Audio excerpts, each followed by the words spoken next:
Hallo zusammen, du bist Crown Cletus oder Chris. Hoffe es geht noch gut, hoffe alles klar.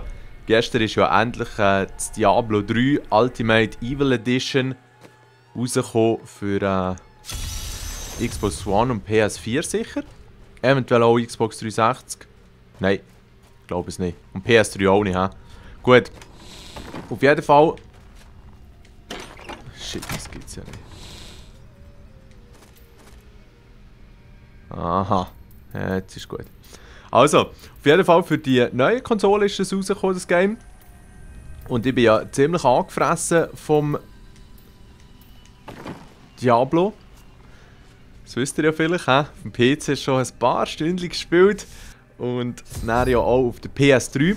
Und das Geile ist jetzt, dass man die Spielestange von PS3 auf PS4 übertragen kann. Man kann aber auch von PS3 auf die Xbox One und von Xbox 360 auf die Xbox One oder auf PS4. Finde ich ein ganz geiles Feature.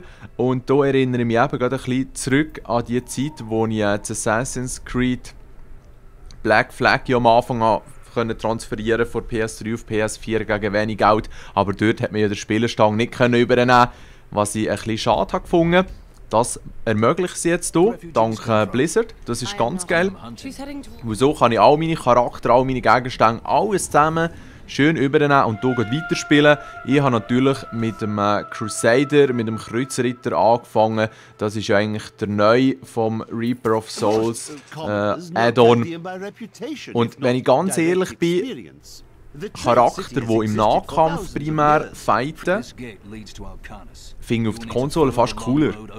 Weil die schießen, ist es auf dem PC finde ich mit der Maus einfacher Gegner anzuvisieren, aber eben, wenn man im Nahkampf tätig ist, kommt man hier eigentlich gäbig vorwärts. Und ich liebe es halt, wie ich den Charakter direkt steuern mit dem Controller. Das ist eigentlich etwas, was ich mir schon immer mal gewünscht habe, auszuprobieren in so einem Diablo-Game. Und sie haben das hier perfekt gelöst. Auch die Menüs sind sicher nicht ganz so gut wie auf dem PC. Ich meine, Manövrierung von einem Menü mit einer Maus wird eigentlich immer so ein bisschen besser sein als halt mit einem Controller, nehme ich an. Aber sie haben mit diesen Kreismenüs, ich kann euch das gerade zeigen. Hey, das sehe ich. Sie haben mit diesen Kreismenüs das relativ gut gelöst. Ah, schau jetzt. Wie verreist, das hat ja irgendwie so spezielle Gegenstände eben dazu gegeben zu dieser Edition und das hat es bei mir irgendwie nicht aktiviert und jetzt habe ich die Lizenzen müssen wiederherstellen auf der PS4 und jetzt habe ich das Zeug. Aber ich sehe gerade, dass das eigentlich ziemlich vernünftig ist. Das Gute ist auch, dass man zusammen an einem Bildschirm kann im Koop spielen kann, man kann aber auch online. Also es ist definitiv auch ein Game, wo man miteinander ein bisschen zocken kann. Und die Grafik, es ist ja 1080p mit 60 Bildern pro Sekunde, problemlos auf der PS4. Sieht super aus, super scharf, Perspektive ist auch ein bisschen tiefer als auf der PC-Version, ist eigentlich dadurch fast noch ein bisschen actiongeladener, wenn man es so möchte sagen. Und das Gute ist halt effektiv, wenn man schon ein bisschen gezockt hat, sagen wir jetzt mal auf der PS3 oder auf der Xbox, hat man sich ja sicher schon ein paar Gegenstände angesammelt und ich kann jetzt hier ziemlich aus einem grossen Pool von legendären Gegenständen mich bedienen und habe auch schon einige Edelsteine und genau das macht es ja am Anfang extrem easy aufzuleveln.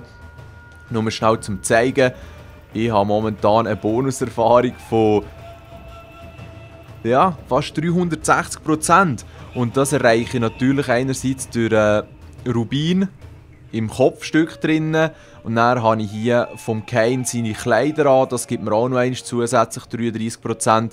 Ich habe einen Höllenfeuerring, was auch noch einmal 35% gibt. Dann habe ich hier noch vom Leoric den Ring, der gibt 29% extra und bei meinem Begleiter habe ich natürlich auch ja, okay, einen Ring vom Leoric könnte ich da eigentlich noch reinhauen, das stimmt. Ja, voll. Weil der Höllenfeuerring habe ich hier bei ihm auch angelegt. Dort ist es ja ein bisschen kleiner, der Bonus, den man bekommt von den Begleitern. Aber gleich, das hilft alles ein bisschen zu pushen. Jetzt muss ich schnell schauen, wie das hier aussieht mit diesen Ringen. Leoric ist hier noch einer, dort ist auch noch einer. Schnell schauen, was der kann. Nicht. Okay. Also jetzt haben wir hier einen guten und hier Level 20 mit 23. Und hier haben wir Level 25 mit 21. Aber haut fast noch ein bisschen mehr rein, wobei das spielt mir eigentlich keine Rolle. Also nehmen wir den über. Schnell schauen, ob wir da unserem Begleiter anlegen können. Fall, wir haben hier den 29er an. Tun wir hier jetzt den Begleiter geben und schnell schauen, wie sich das hat ausgewirkt auf unsere Stats. Ich finde eben auch bei der Konsolenversion, ja, es mühe mehr, 4%, 4,5%. Bei der Konsolenversion hat es mir von Anfang an eigentlich bessere Gegenstände gedroppt. Das ist auch, weil sie durch den Patch schon ein bisschen früher rausgelassen haben, noch bei der PS3-Version als auf dem PC. Aber auch jetzt läuft es eigentlich ziemlich gut mit den Gegenständen, die ich bekomme. Ich bin momentan auch gerade auf Meister am Spielen. Weil eben durch die ganzen Boosts und auch Rubine in der Waffe gibt ja extrem viel mehr Schaden, kann man da ziemlich schnell aufleveln und auch starten. Und ich meine, rein vom Charakter her bin ich jetzt erst auf Level 34. Aber das läuft eigentlich eben schon gut. Die jetzt mit Diablo nichts am Hut haben, die haben jetzt auch nicht allzu viel verstanden. Für die ist es auch nicht so interessant leider. Aber die vielleicht Diablo spielen, ein kurzes Update, wie es eben jetzt bei der Konsolenversion aussieht. Und als kleines Goodie habe ich eben sogar noch eine PS4-Version, eine physikalische, zum Verlosen. Wenn also jemand eine PS4-Version vom Diablo 3 Ultimate Evil Edition, das beinhaltet ja Reaper of Souls Add-on auch schon, möchte bekommen, meldet es doch in den Kommentaren und dann tue ich es dann wieder mal altbekannt auslosen. Vielleicht am Weekend, vielleicht wird es aber auch eine Woche laufen. Das wird sich noch zeigen. Ihr werdet auf jeden Fall erfahren, wenn ihr die Videos verfolgt. Und ja, die kein Interesse haben am Game, ist eigentlich fast ein bisschen schade. Falls ihr mir noch keine Chance gegeben, würde ich es eben schon probieren. Weil mit diesen verschiedenen Klassen, die man jetzt hat, ich finde, es ist so süchtig machend, es ist so strub. Und gerade auf dem PC, wo man eben so ein bisschen, keine Ahnung, nebenbei mit der Maus klicken und so, ist es nicht ganz so, dass einem reinzieht.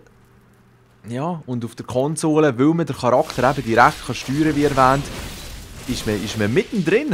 Es fehlt nur noch, dass man das Oculus Rift anlegen kann und das aus der Ego-Perspektive spielen. Halleluja. Aber der grösste Fun eigentlich an diesem Game ist effektiv, immer wieder bessere Gegenstände zu finden und vielleicht auch ein bisschen Taktiken auszutüfteln, wenn man die Gegner am besten voneinander nehmen kann, Skills auschecken und dann vielleicht auch mal im Koop zusammenspielen. Noch nicht vor allzu langer Zeit, ich habe jetzt gleich ein paar Monate her mit dem Koloss auf dem PC mal noch ein bisschen gespielt. Aber ich weiss jetzt nicht genau, wer alles auf der PS4 überhaupt Interesse hat, weil zusammenspielen kann man natürlich nicht konsolenübergreifend. Das geht nur mit den Spielestängen. Wäre natürlich auch noch abgefahren, wenn er... Ui, shit, schön gefroren.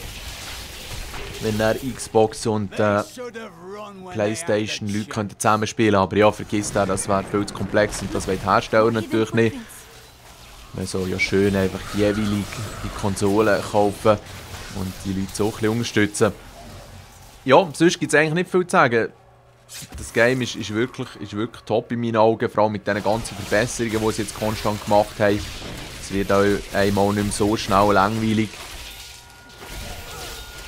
Und währenddem das jetzt hier noch ein bisschen weiter zuckeln und schnell die Siechen hier aufeinander nehmen,